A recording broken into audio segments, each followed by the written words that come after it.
رب اجعلني مقيم الصلاة من ذريتي ربنا وتقبل دعاء ربنا آتنا في الدنيا حسنة وفي الآخرة حسنة وقنا عذاب النار اللهم صل على محمد وآل الأطهار وعجل فرجهم بآواز بلند صلوات بھیجتے ہیں.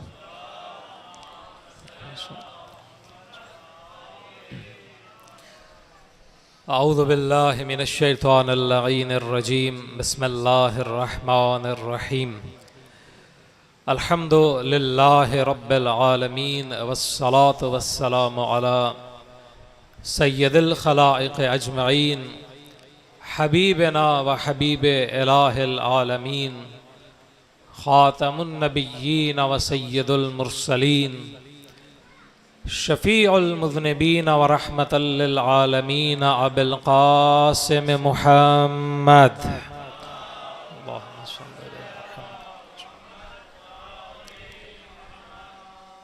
وعلى أهل بيته الطيبين الطاهرين المعصومين المنتجبين الهداة المهديين الأقدسين لا سيما بقية الله في الأراضين الحجة ابن الحسن العسكري الإمام المنتظر المهدي اللهم عجل فرجه سهل مخرجه وجعلنا من أنصاره وأعوانه والفائزين بلقائه ولعنة الدائمة على أعدائهم أجمعين من الآن إلى قيام يوم الدين أما بعد فقال الله الحكيم في كتابه الكريم بسم الله الرحمن الرحيم عالم الغيب فلا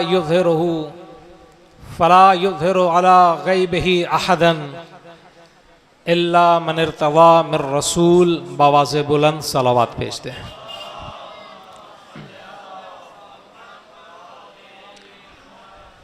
میرے معزز سامعین، گزشتہ روز میں نے آپ کی خدمت میں یہ بات عرض کی تھی کہ اللہ رب العزت عالم الغیب والشہادہ ہے، یعنی کہ جو چیز ظاہری آنکھوں سے نظر آتی ہے خدا اس کا بھی علم رکھتا ہے، جو ظاہری آنکھوں سے پوشیدہ ہے اللہ اسے بھی جانتا ہے. غیب ہو یا وہ چیز کہ جو ظاہر میں موجود ہے، اللہ رب العزت اس کا عالم ہے. اور اللہ نے قرآن مجید میں اس غیب کے علم کو بعض آیات میں اپنی ذات کے ساتھ مخصوص کیا ہے. وَعِندَهُ مَفَاتِحُ الْغَيْبِ لَا يَعْلَمُهَا إِلَّا هُوَ، غیب کا علم صرف خدا کے پاس ہے اور خدا کے سوا کوئی بھی غیب کو نہیں جانتا. لیکن بعض آیات میں اللہ نے اس غیب کے علم کو اپنے پسندیدہ لوگوں کے ساتھ بھی مخصوص کیا اور کہا کہ اللہ غیب کے علم کو ظاہر نہیں کرتا کسی پر بھی مگر یہ کہ اپنے بھیجے ہوئے رسولوں میں سے جس سے راضی ہو جائے. اب اس علم کو اللہ نے ظاہر کیا رسول اکرم کے لیے، غیب کو ظاہر کیا اس صورت میں کہ آپ کو معراج کرا دی، جنت جہنم دکھا دی، فرشتے دکھا دیے، اور ہر وہ چیز جو عام انسان کی آنکھ سے چھپی ہوئی ہے پیغمبر کے لیے واضح کر دی گئی. پیغمبر اکرم کے پاس یہ علم اللہ نے عطا کیا کیونکہ رسول اکرم مدینۃ العلم تھے.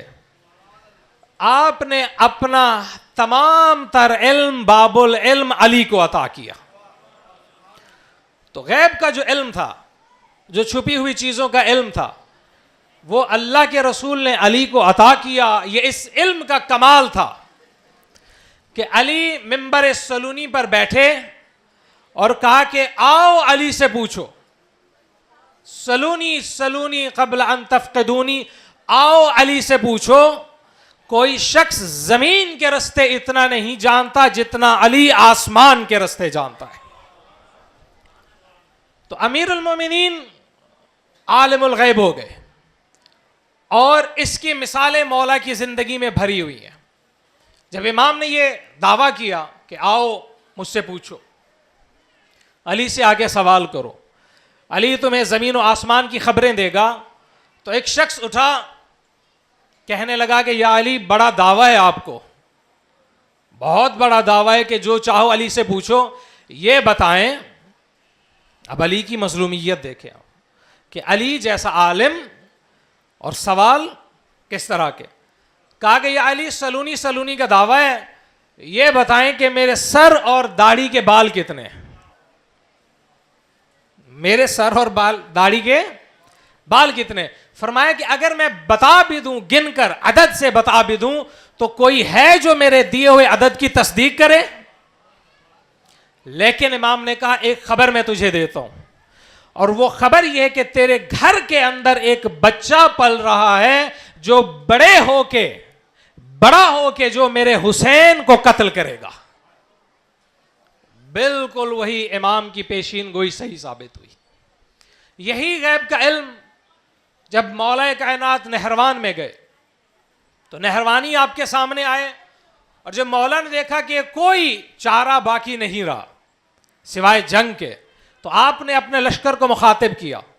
لشکر کو مخاطب کر کے مولا نے ان سے فرمایا کہ فکر نہ کرو، تمہارے 10 مریں گے نہیں، ان کے 10 بچیں گے نہیں۔ اور جب غضب الہی کی ذوالفقار خدا کے ہاتھ یعنی کہ علی مرتضیٰ کے ہاتھ میں دست ید اللہ میں چلی، تو نہروان کے کنارے خوارج کو علی نے ایسے کاٹ کے پھینکا جیسے ذبح کیے ہوئے جانور کاٹ کے پھینکے جاتے ہیں۔ 10 سے کم لوگ بچے۔ جو علی نے پیشین گوئی کی بعین ہی وہی پیشین گوئی صحیح ثابت ہوئی۔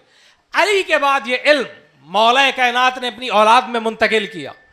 سید الشہداء کے قلب مطہر میں جب یہ علم آیا، غیب کا علم، تو امام نے عمر سعد کو مخاطب کیا، کہا کہ جس رے کی حکومت کی لالچ میں تم حسین کے قتل پہ آمادہ ہو، خدا کی قسم، کہا کہ یہ حسین تمہیں بتا رہا ہے، میں تمہیں خبر دے رہا ہوں، خدا کی قسم رے کی گندم تک تم چکھ نہیں سکو گے، نصیب نہیں ہوگی تمہیں رے کی گندم، کہ جس رے کی سرزمین کے لیے تم نے حسین کے قتل کا ارادہ کیا ہے۔ تو اسے معلوم تو تھا کہ حسین کی بات منوعاً سچ ثابت ہوگی، اس قدر اس کا دماغ خراب ہوا تھا، کہتا تھا کہ حسین نے کہا ہے کہ گندم نہیں چکھ سکو گے، خیر ہے میرے کی گندم نہیں کھاؤں گا، میں جو بے گزارا کر لوں گا۔ ہوا وہی کہ مختار سقفی نے اس کو جہنم واصل کیا۔ اب یہ غیب کا علم، اس کی مثالیں ائمہ کی آپ زندگی میں دیکھیں بھری پڑی ہیں۔ مثلا میں ایک آپ کی خدمت میں مثال صادق آل محمد علیہ السلام کی زندگی سے عرض کرتا ہوں۔ اللہم صلی علی محمد وآل محمد۔ مختصر یہ کہ دور کے رہنے والے 2 غریب میاں اور بیوی نے ارادہ کیا کہ امام صادق کی زیارت کو چلیں۔ زوجہ نے اپنے شوہر سے کہا کہ مجھے صادق آل محمد کی زیارت کو لے کے چلو۔ کہا کہ میرے پاس زیادہ راہ نہیں ہے۔ تو اس عورت نے اپنے زیورات جو جمع پونجی تھی وہ دی، کہا کہ اس کو بیچو، بیچ کے سواری کا انتظام کرو، زیادہ راہ کا انتظام کرو، ہم مدینے چلیں گے صادق آل محمد کی زیارت کرنے۔ المختصر زیادہ راہ جمع ہوا، یہ لوگ سفر کرتے کرتے دونوں میاں بیوی مدینے کے باہر پہنچے۔ مدینے کے باہر آ کر جو زوجہ تھی جس نے اپنا سارا زیور، اپنی ساری جمع پونجی امام کی زیارت کے لیے صدقہ کر دی تھی، اس کی حالت خراب ہوئی، طبیعت بگڑی، اور یہ بالکل حالت نزاع میں چلی گئی، جیسے کسی کے آخری لمحے آتے ہیں۔ اتنا معرفت رکھتا تھا وہ شوہر، اس نے بیوی کو اس حال میں چھوڑا اور بھاگا سیدھا مدینے صادق آل محمد کے پاس۔ کیوں؟ کیونکہ اسے پتا تھا اس حتمی موت سے اگر اسے کوئی نجات دے سکتا ہے تو میرا امام ہے۔ پہنچا امام کے پاس، کہا کہ مولا رداد یہی ہے، معاملہ یہی ہے، اور آپ کی وہ جو چاہنے والی مومنہ ہے وہ بس اپنے آخری سانس لے رہی ہے۔ امام نے کہا کہ فکر نہ کرو، تم جسے نزا کی حالت میں چھوڑ کے آئے ہو بالکل صحیح سالم بیٹھی ہے، بلکہ نہ صرف صحیح سالم بیٹھی ہے، ایک خادمہ روٹی کے لقمے بنا بنا کے اس کے منہ میں دے رہی ہے۔ یہ امام کا علم غیب کہ وہ ظاہر وہاں سے چلے، صادق آل محمد کو علم ہو گیا کہ کسی نے میری طرف آنے کا ارادہ کیا. یہی علم غیب، چھپی ہوئی چیزوں کا علم. اب میں مختصر کروں، اس میں بہت ساری مثالیں. آئمہ نے یہ علم اپنے اصحاب کو دیے، حبیب کو یہ علم امیر کائنات نے دیا، میثم تمار کو یہ علم امیر کائنات نے دیا. نوکروں کا یہ علم تھا کہ جب حبیب اور میثم تمار ملے تو حبیب نے میثم کو خبر دی کہ تم علی کی محبت میں سولی پہ لٹکائے جاؤ گے، اور میثم نے حبیب کو خبر دی کہ حسین کے دفاع میں تم کربلا میں مارے جاؤ گے. جن کے نوکروں کے علم کی یہ عالم ہو، خدا جانے کہ ان کے مولا کا علم کتنا وسیع ہوگا. یہ علم جو آل محمد کے غلاموں میں آیا، اور یہی علم خود آج میرے اور آپ کے امام کے پاس ہے. امام زمان عجل اللہ تعالی فرج الشریف نے ایک توقیع لکھی، خط لکھا شیخ مفید کے نام، اور شیخ مفید کو لکھا کہ شیخ مفید ہم تمہارے احوال سے بے خبر نہیں ہیں. تم پر جو گزر رہی ہے، جو کچھ شب و روز تم کرتے ہو، جو تمہارا اعمال ہے، جو تمہارا اعمال نامہ ہے، جو کچھ تم شب و روز عمل انجام دیتے ہو، یہ فکر نہ کرنا کہ زمانے کا امام اس سے غافل ہے، بلکہ سب کا سب کچھ ہمیں معلوم ہے. اور کہا کہ نہ ہی ہم تمہاری یاد کو بھلانے والے. کس طرح سے؟ اب بات یہ ہے کہ امام زمان کو مولا کو غیبت میں ہوتے ہوئے میرے اور آپ کے اعمال کی خبر کس طرح سے. یہ ایک ایسا موضوع ہے، امام کا میرے اور آپ کے اعمال سے باخبر ہونا. نہ صرف باخبر ہونا، بلکہ مولا کا میرے اور آپ کے اعمال کو دیکھنا، اپنی آنکھوں سے مشاہدہ کرنا، یہ بذات خود ایک ایسا موضوع ہے جو اللہ نے قرآن میں ذکر کیا. اللہ رب العزت کا فرمان ہے، اعملوا فسیر اللہ عملکم والرسول والمومنون. حبیب ان سے کہو قل اعملوا کہ تم جو چاہتے ہو عمل کرو. فسیر اللہ عملکم، ان قریب تمہارے عمل کو دیکھ لے گا. کون؟ اللہ. والرسول، اور رسول بھی دیکھے گا. والمومنون، اور مومن بھی تمہارے عمل کو دیکھ لیں گے. خوب پروردگار، یہ کون سے مومن ہیں کہ جو ہمارے اعمال کو دیکھ رہے ہیں؟ کیا ان مومنین کے زمرے میں اور آپ شامل ہیں؟ کیا میں اور آپ ایک دوسرے کے اعمال پر گواہ ہیں؟ تو اس کا سادہ سا جواب ہے کہ میں اور آپ ایک دوسرے کے اعمال پر گواہ نہیں ہیں. میں اور آپ ایک دوسرے کے اعمال کے شاہد نہیں ہیں. پس کون ہے جو میرے اور آپ کے اعمال کو دیکھ رہا ہے؟ تو قرآن مجید میں جب ہم نے رجوع کیا تو اللہ سبحانہ و تعالیٰ نے ایک جگہ فرمایا وَفِي هَذَا لِيَكُونَ الرَّسُولُ شَهِيدًا عَلَيْكُمْ. اس طرح سے اللہ نے رسول کو تمہارے اوپر گواہ بنایا. رسول کو کیا بنایا؟ گواہ بنایا. وَتَكُونُوا شُهَدَاءَ عَلَى النَّاسِ، اور اللہ نے تمہیں لوگوں پر گواہ بنایا. توجہ ہے آپ کی؟ دو چیزیں اللہ نے فرمائی کہ رسول کو گواہ بنایا کسی کے اوپر، اور کسی اور کو گواہ بنایا تمام تر انسانوں کے اوپر. اب بات یہ ہے کہ گواہ بنانے کے لیے، گواہی دینے کے لیے ضروری ہے کہ جو شخص گواہی دے رہا ہو، جو بھی شخص گواہی دے رہا ہو، ضروری ہے کہ اس نے جس چیز کی گواہی دے رہا ہو اسے اپنی آنکھوں سے دیکھا ہو یا اپنے کانوں سے سنا ہو. اگر کسی نے کسی چیز کو اپنے آنکھوں سے نہیں دیکھا، اپنے کانوں سے نہیں سنا، تو وہ شخص اس کے بارے میں گواہ نہیں ہے. بس ثابت یہ ہوا کہ مومنین کی ایک جماعت ایسی ہے، ایک جماعت مومنین کی ایسی ہے جو کہ انسانوں کے اعمال پر گواہ ہے، یعنی کہ انسانوں کے اعمال کو دیکھ رہی ہے. جب اس روایت کی، اس آیت کی تفسیر میں دیکھا گیا تو میرے اور آپ کے پانچویں امام نے فرمایا نحنو شہداء علی الناس، کہ وہ لوگ کہ جو لوگوں کے اعمال پر گواہ ہے اور کوئی نہیں، ہم آل محمد ہے. یہ آل محمد ہے کہ جو میرے اور آپ کے اعمال کو دیکھ رہے ہیں. مولا امام باقر علیہ السلام کی حدیث ہے، مولا نے فرمایا کہ امام وقت کے سامنے ایک نور کا ستون ہوتا ہے. نور کا ایک ستون ہوتا ہے جس میں وہ وقت کا امام امت کے اعمال کا مشاہدہ کرتا ہے. جس نقطے پہ میں آپ کو لانا چاہ رہا تھا کہ کیا فرمایا، امام وقت کے سامنے ایک نور کا ستون ہوتا ہے جس میں امام اعمال کا مشاہدہ کرتا ہے. یعنی یہ کہ انسان جو بھی عمل انجام دے، چاہے وہ خلوت میں ہو، تنہائی میں ہو، یا ملأ عام میں ہو، یا لوگوں میں ہو، وہ عمل دوسروں سے تو پوشیدہ ہے مگر میرے اور آپ کے امام سے پوشیدہ نہیں ہے. یعنی یہ کہ امام وقت میرے اور آپ کے اعمال پر گواہ ہے، گواہ ہے امام، اس لیے میں اور آپ اس امام کے ساتھ اٹھائے جائیں گے.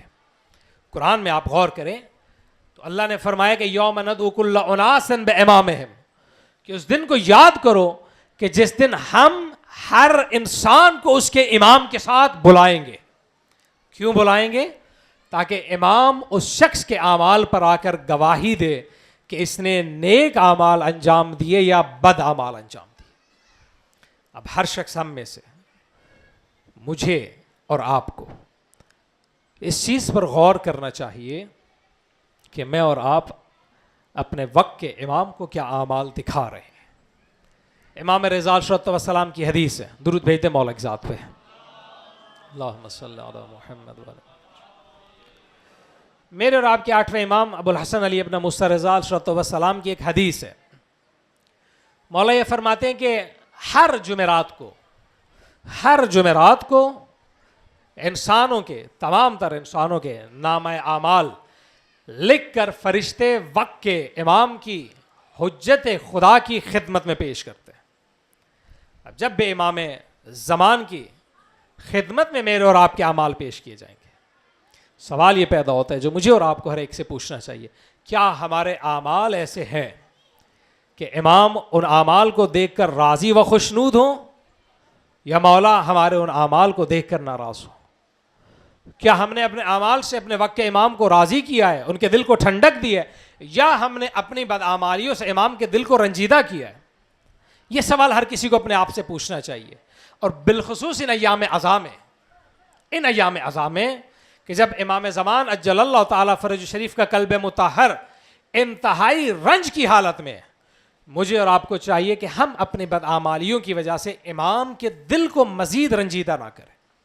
میں جو بھی جھوٹ بولوں گا، جو غیبت کروں گا، جو بد زبانی کروں گا، بد کلامی کروں گا، کسی کا حق غصب کروں گا، کسی کی پیٹھ پیچھے اس کی بات کروں گا، کسی کے عیب کو ظاہر کروں گا، کسی پہ تان و تشنیع کروں گا، کسی کا اگر تمسخر اڑاؤں گا، کسی پہ لعن و طعن کروں گا، کسی کی ناموس کا برا ہو جاؤں گا، کسی کی حتیٰ کی حرمت کر دوں گا، کسی کو زبان سے، اپنے قول سے، اپنے فعل سے اگر کسی طرح کی بھی اذیت دوں گا، تو مجھے یاد رکھنا چاہیے یہ اذیت در حقیقت میں اپنے وقت کے امام کو دوں گا. کیوں دوں گا؟ اس کی مثال ہے، سادہ سی مثال ہے. امام وقت کی جو مثال ائمہ نے روایات میں پیش کی ہے وہ ایک شفیق باپ کی طرح ہے. مولا امام رضا علیہ السلام فرماتے کہ الامام الانیس الرفیق والوالد الشفیق، امام ایک انس کرنے والا دوست ہے، والوالد الشفیق ایک شفقت کرنے والا، مہربانی کرنے والا باپ ہے. اب کوئی باپ اس معاشرے میں اگر جو صاحب اولاد ہے، اگر کوئی باپ اپنی اولاد کے برے اعمال کو دیکھے، یا معاشرے کے اندر سے کوئی شخص اٹھ کے آئے اور مثلا مجھے آ کے گئے کہ آپ کے بچے نے، آپ کے بیٹے نے، آپ کی بیٹی نے فلاں کام غلط کیا ہے، اور وہ غلطی واقعاً اس میں موجود ہو، تو خدا کی قسم میرا سر شرم سے جھک جائے گا، شرم سے میرا سر جھک جائے گا. کیوں؟ کیونکہ اس بچے کی وجہ سے، جو میرا بچہ ہے، کس چیز پہ حرف آیا ہے؟ میری تربیت پہ حرف آیا ہے. کہنے والے یہی کہیں گے کہ ان کے ماں باپ نے انہیں یہی سکھایا، شاید کہ ان کے گھر کی تربیت یہی ہے، شاید کہ انہی اصولوں پر انہیں پروان چڑھایا گیا ہے. اگر امام زمان کو، مولا کو فرشتے جا کے میرا اور آپ کا نامہ اعمال دکھائیں اور اس کے اندر ہزارہا قسم کی، سینکڑوں قسم کے گناہ اور معصیت لکھی ہوئی ہو، لکھا ہوا کہ محمد رضا نے جھوٹ بولا، لکھا ہوا کہ محمد رضا نے تہمت لگائی، لکھا ہوا کہ محمد رضا نے غیبت کی، لکھا ہوا کہ محمد رضا نے نامحرموں سے روابط قائم کیے، لکھا ہوا ہو کہ اگر میں نے، محمد رضا نے، جو آپ کی ولایت کا دم بھرتا ہے، کسی کی ناموس کے اوپر بدنگاہی کی، تو آپ صدق دل سے بتائیں یہ اعمال نامہ دیکھ کر امام زمان فخر کریں گے یا شرم سے امام کا سر جھک جائے گا؟ یقیناً مولا کا سر شرم سے جھکے گا۔ کیوں جھکے گا؟ کیونکہ امام بعین ہی اسی طرح ہم سے محبت کرتے ہیں جس طرح سے ایک باپ اپنی اولاد کے ساتھ محبت کرتا ہے۔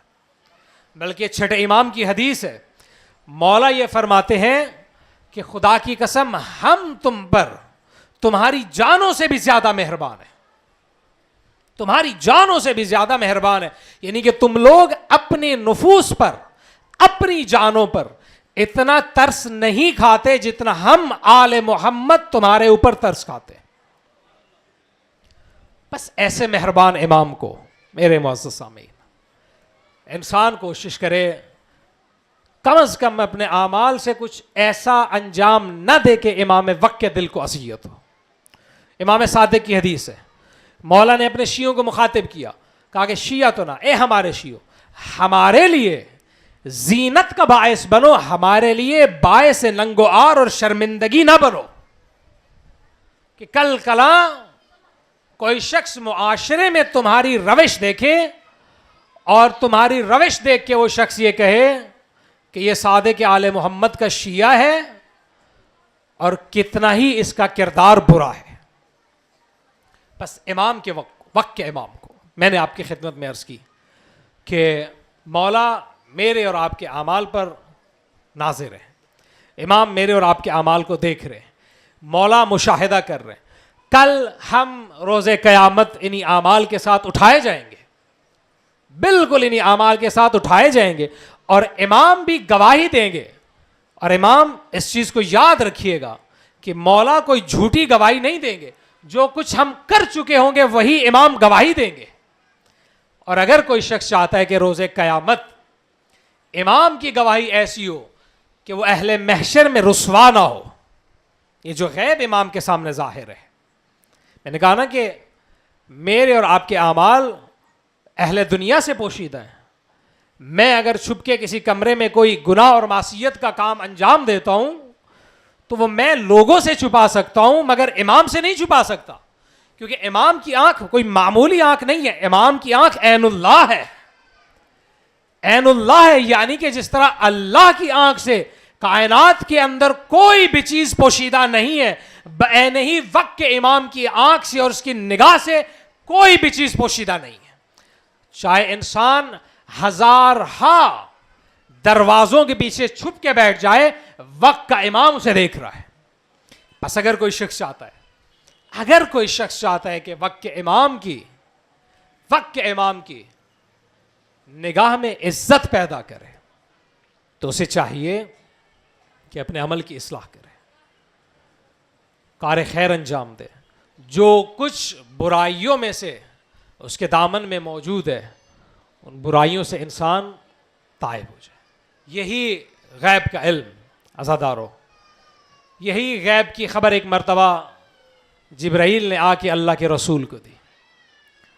اس حال میں دی کہ جب جبرائیل آئے تو اللہ کے رسول ایک زانو پر اپنے بیٹے ابراہیم کو بیٹھا کے بیٹھے تھے اور دوسرے زانو پر اپنے نواسے حسین کو لے کے بیٹھے تھے۔ جبریل آئے، کہا کہ یا رسول اللہ، اللہ یہ فرماتا ہے، خدا یہ فرماتا ہے کہ ان دو میں سے آپ ایک کو اختیار کریں، ایک کو ہم اپنے پاس واپس بلا لیں گے، یا ابراہیم کو رکھ لیں اور حسین کو واپس کر دیں، یا حسین کو رکھ دیں اور ابراہیم کو واپس کر دیں۔ پیغمبر اکرم نے کچھ دیر توقف کیا، اس کے بعد کہا کہ جبرائیل، ابراہیم کو لے جاؤ، میں حسین کو اپنے پاس رکھوں گا۔ ابراہیم کو لے جاؤ، میں حسین کو اپنے پاس رکھوں گا، کیونکہ ابراہیم جائے گا تو صرف میں روؤں گا، حسین اگر چلا گیا تو میری زہرا روئے گی، مجھے اپنا رونا گوارا ہے، مجھے زہرا کی آنکھ کے آنسو گوارا نہیں ہے۔ بس امام نے یہی کہا ہوگا کہ یا رسول اللہ، اے نانا، آپ نے میرے سر کا صدقہ اپنے فرزند کو کیا، ایک دن آئے گا کہ حسین آپ کے دین کا صدقہ اپنی اولاد کو کرے گا، نانا آپ کی خاطر میں علی اکبر کا سینہ بھی دوں گا، میں اپنے 6 ماہ کے علی اصغر کا گلا بھی پیش کروں گا۔ بس عزادارو، عاشور کا دن طلوع ہو گیا، سید الشہداء نے قربانی دے دی، یہ گلو، یہ سر کٹ کے نوک نیزہ پہ بلند ہو گئے، اور شہدائے کربلا کے جسم خاک کربلا پہ پڑے رہے گئے۔ عجیب حال میں شہداء کے لاشیں خاک کربلا پہ پڑے تھے کہ عزادارو نہ کوئی کفن موجود تھا، نہ کوئی دفن موجود تھا، گھوڑوں کی ٹاپوں سے پامال لاشیں تھے جن کے سر کٹ کے نوک نیزہ پہ بلند تھے۔ شریعت مصطفیٰ یہ کہتی ہے، میں اپنے لفظوں کا ذمہ دار ہوں، کہ جب امیر کائنات کی شہادت کا وقت آیا نا تو مولا کائنات نے اپنے نواسوں کو، اپنی اولاد کو جمع کیا اور ان سے کہا کہ میری ایک وصیت یاد رکھنا، میری وصیت یہ ہے تمہیں کہ میرے قاتل کے لاشے کو مسخ نہ کرنا، میرے قاتل کے لاشے کو مسلح نہ کرنا، اس کے اوپر گھوڑے نہ دوڑانا، کیونکہ میں نے اللہ کے رسول سے سنا ہے، اللہ کے رسول سے سنا ہے کہ محمد مصطفیٰ نے فرمایا کہ کسی لاشے کو مسخ نہ کرو، چاہے وہ مردار جانور، مردار کتے کا لاشا ہی کیوں نہ ہو۔ یا رسول اللہ، آپ کی شریعت میں ایک نجس جانور کے لاشے کا اتنا احترام ہے۔ آتے آپ روز عاشور جب حسین ابن علی گر گئے، قتل ہو گئے، تو شمر لعین نے آواز دی کہ گھوڑوں کی ٹاپوں کو نال ڈالو اور لاشا حسین کو پامال کرو۔ اس طرح سے پامال ہوا لاشا حسین کہ جنہوں نے پامال کیا تھا نا لاشا حسین، یہ خود بیان کرتے کہ جب ہم نے لاشا حسین پہ گھوڑے دوڑائے تو ہم نے حسین کے پسلیوں کے ٹوٹنے کی آوازیں اپنی کانوں میں سنی۔ اس طرح سے لاشا حسین پامال ہوا، 3 دن تک مظلوم کا لاشا پڑا رہا۔ تیسرے دن بنو اسد کے لوگ آئے، خواتین آئیں، دیکھا کہ مظلومین کربلا کے لاشیں بے گور و کفن پڑے ہیں۔ بھاگ کے یہ خواتین گئیں اپنے مردوں کے پاس، کہا کہ تم اپنے گھر میں آرام سے بیٹھے ہو، اپنے گھر میں تم آرام سے بیٹھے ہو، علی و بطول کے فرزند کو خاک کربلا پہ ذبح کر دیا گیا، اگر فرزند رسول کی مدد نہیں کر سکے، اٹھو حسین کے لاشے کو دفن کرو۔ یہ لوگ اٹھ کے آئے لاشا حسین کی طرف، مگر ان سے کوئی لاشا پہچانا نہیں گیا، کوئی لاشا ان سے پہچانا نہیں گیا۔ اتنے میں ایک سوار نمودار ہوا، اس نے کہا کہ آؤ میں تمہیں لاشوں کی پہچان کراتا ہوں۔ یہ ایک ایک لاشا لاتے گئے، وہ سوار پہچان کر آتا گیا۔ اتنے میں ایک لاشے پہ وہ سوار آیا، اس لاشے کو دیکھا، عجیب حال میں لاشا پڑا تھا، سر پشت گردن سے کاٹا گیا تھا، بدن میں تیر عزاداروں پیوستے، ہاتھ کی انگلیاں کٹ چکی تھیں، پسلیاں گھوڑوں کی ٹاپوں سے پامال ہو چکی تھیں۔ یہ دیکھ کے امام نے خود کو لاشا حسین پہ گرایا، کہا کہ بابا آپ کے بعد ہمیں اسیر کیا گیا، بابا آپ کے بعد ہمیں اسیر کیا گیا، بابا آپ کے بعد ہم نے کوفہ و شام کے بازار دیکھے، بابا آپ کے بعد دنیا ہمارے لیے تاریخ ہو گئی۔ الا لعنت اللہ علی القوم الظالمین وسیعلم الذین ظلموا ای منقلب ینقلبون۔